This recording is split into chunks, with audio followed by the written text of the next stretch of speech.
All right, let's open the file. It feels cold to the touch. The seal's been broken.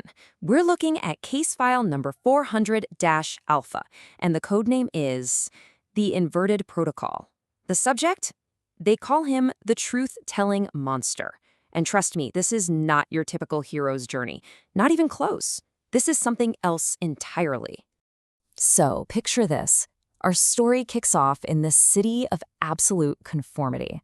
A place where everyone just performs their part. They're all following these invisible scripts, flashing those polite workplace smiles, all while secretly dreaming of some kind of escape from it all. They're constantly looking up at the stars, but all that yearning for something else is just poisoning the here and now. And right into the middle of this perfect but oh so fragile order, something new arrives, a real disruption. The sorcerers, they call him the Uncanny Wanderer. He doesn't show up as a savior. Nope. He's more like a jagged shadow falling across the spine of the world, and he's here to kick off a very, very different kind of journey. Now, this case file, it lays out two totally different paths. On the one hand, you got the path we're all sold, right? The ascent. The climb up the ladder of societal approval, all guided by this golden compass that's always pointing up to the clouds. But the Wanderer, he follows a completely different code. The inverted protocol. It's a deliberate descent, a journey straight down, through everything this kingdom would call a failure. Why? To find something real that's buried underneath all the ceremony.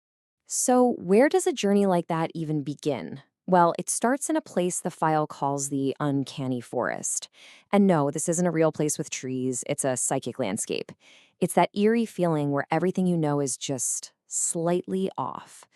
Just wrong enough that you can't keep pretending. And it's here, in this space, that all that social armor and those glass masks we wear, they get stripped away, whether you like it or not. Moving on to Act 2, the file starts to reveal the Wanderer's true purpose. See, this jester figure, he's no hero in the way we usually think of one. He's not here to save the day. He serves a much more specific, and you could argue, a much more important function. He's documented as an instrument of revelation. Now, what does that mean? Think of him less as the light itself and more like a prism. He doesn't invent truth. He takes the light that's already there and just bends it, redirects it to show us the full, hidden spectrum of what's really inside us. He's basically a conduit for what's real. So, why do we need an instrument like this? Why not just get the truth straight? Well, because if you shine a bright, raw, unvarnished light of truth directly on someone, what happens? Their defenses shoot right up. That psychological armor we all wear just deflects it. The truth literally bounces right off, totally useless against a performance we've been practicing our whole lives. And this brings us to the methodology. How does this instrument, this prism, actually manage to bypass all of our defenses? Well, it uses a very peculiar technique, a very specific wavelength of communication. The file gives it a pretty wild name, the geometry of the grotesque. This is the jester's #1 tool. It's a kind of indirect communication. It uses dark humor, satire, really distorted reflections to sneak past our mental guards. It's the dangerous truth, but it's wrapped up in the gesture of a joke. So think about it. The direct light of the star, that impossible ideal of perfection, it's blinding. It demands we perform, and our armor just reflects it away. But the bent light, this grotesque geometry, it slips right past all those defenses. It's designed specifically to reach those complicated, messy corners of our soul that we try to keep buried in the shadows. And what's the ultimate target of this whole method? It's the shadow self. Yeah, all those messy, ugly, inconvenient parts of our personality that we've shoved down into the basement of our minds, trying to pretend they're not even there. This geometry, it forces a confrontation. So what do you think happens when that shadow is dragged into the light? What's the impact of this jester's work on this perfectly ordered society? Well, the results are, let's just say, explosive. First, you gotta understand the structure itself.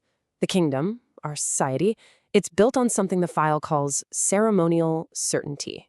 The best way to think of it is like a giant cathedral made of glass. It's beautiful, it's rigid, and it's built entirely on routines and performances that creates the illusion of control. But, as you can imagine, it's also incredibly fragile. And right here, this is the core principle of the rupture that's about to happen.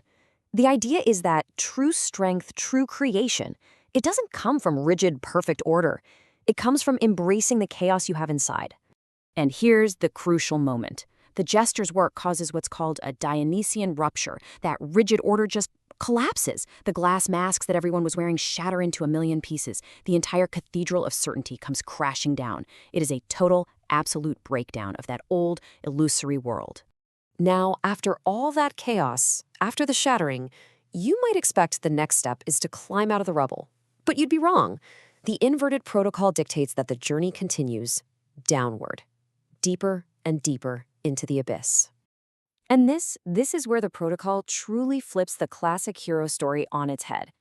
Down in the abyss, the wanderer meets the dragon, but he's not there to slay it. The dragon is his companion, a fellow traveler on this road that leads down. And this verdant dragon, it's not some monster of destruction.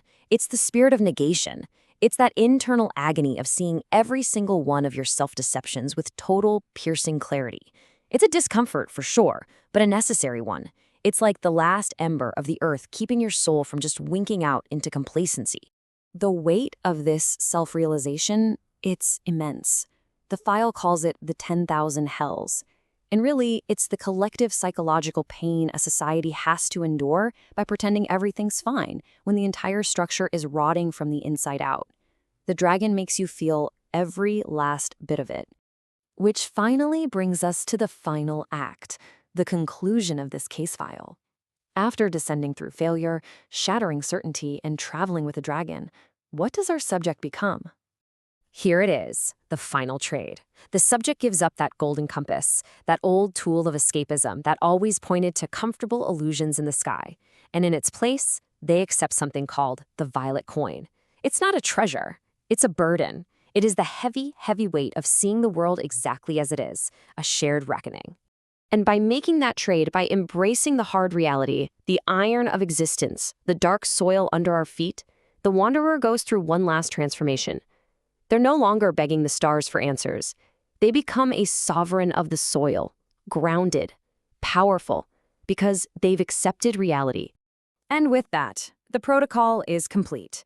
The subject has shed every script society handed him and now faces the cold, unvarnished world. And so, the file is closed, which really leaves us with just one final question to think about. What truths are hiding in your shadows?